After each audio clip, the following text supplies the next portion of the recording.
Another wee tip, right? See how we're going down a gradient here, right? And we want to run nice when the fence is up, right? And we've done our staggered joints as usual. Right, but if you see, we'll come down here and you'll all see where there a gap there. Right, we want that to run because we're going to use that as our foundation or our base to build the fence on. So we screw there, and we screw there, and what you do, you lift it there, and you put your screw in here, right, you tap this one in, right, and then you get your screw in there, right,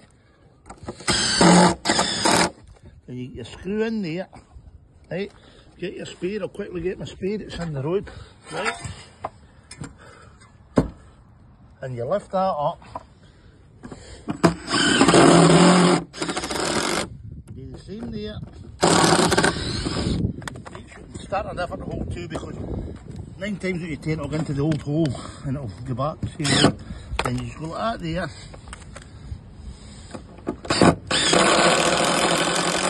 There you have it. When there's no gap there, you know you're running through, then you build on that. Build on that, and that gives you a perfect line, perfect space, easy way, another way to go up a gradient. Okay folks, I'll keep you updated with these tips folks, by the way. See you later.